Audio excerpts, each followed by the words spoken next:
Les tremblements de terre sont engendrés par le glissement soudain de grandes failles profondes, libérant instantanément de gigantesques quantités d'énergie.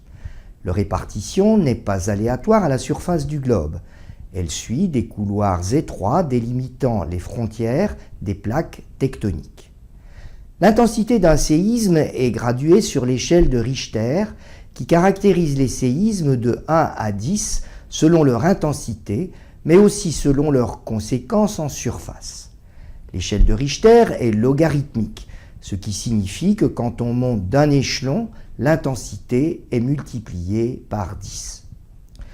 Seuls les événements supérieurs à 3 seront ressentis, mais des dommages ne seront observés que pour des intensités supérieures ou égales à 4. Si la majorité des séismes sont d'origine naturelle, certaines activités humaines, comme l'excavation minière ou la variation du niveau d'eau d'un barrage hydraulique, peuvent induire de faibles événements sismiques. On parle alors de microsismiques induites. De même, la production d'hydrocarbures, l'injection d'eau ou la fracturation hydraulique induisent-ils des événements microsismiques. Mais l'intensité des microséismes liés à la fracturation hydraulique est en général extrêmement faible. Ainsi, les microséismes de Blackpool en Angleterre, compris entre 1,5 et 2,3 sur l'échelle de Richter, possédaient une intensité 5 à 30 fois inférieure aux variations d'une rame de métro circulant sous Paris. Les seuls microséismes conséquents supérieurs à 3 lors d'exploitation de gaz et pétrole de schiste ont été observés en Oklahoma et au Canada. En Oklahoma, les séismes n'étaient pas liés à la fracturation hydraulique, mais à la réinjection des eaux de production, des opérations pour lesquelles les volumes engagés sont d'un ordre de grandeur bien supérieur. Au Canada, le séisme a été provoqué par la réactivation d'une faille naturelle.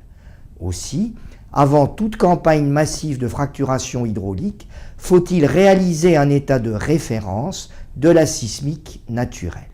S'il s'avère que la région est naturellement sismique, le développement des ressources est alors fortement déconseillé. Si des précautions élémentaires sont prises, au contraire, la sismique induite par fracturation hydraulique ne représente qu'un risque mineur. Et ce risque peut même être transformé en opportunité.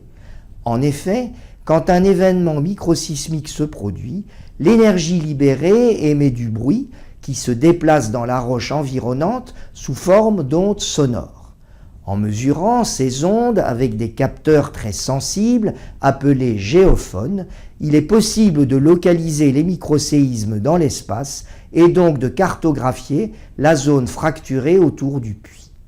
C'est ainsi qu'en compilant des milliers de mesures microsismiques, la société américaine Pinnacle a pu démontrer que le risque de pollution des nappes phréatiques par une hypothétique fracture remontant sur plusieurs kilomètres était totalement impossible. Les fractures remontent au plus sur 300 mètres, une distance bien insuffisante pour recouper la nappe phréatique. Vous trouverez les informations détaillées dans mon ouvrage « Gaz et pétrole de schiste en question » paru aux éditions Technip. Il est disponible en français et en anglais, en librairie et sur le net. Je vous donne rendez-vous dans 2 semaines pour le dernier épisode de cette série. Il sera consacré à l'étude de la résilience et de la flexibilité des ressources non conventionnelles.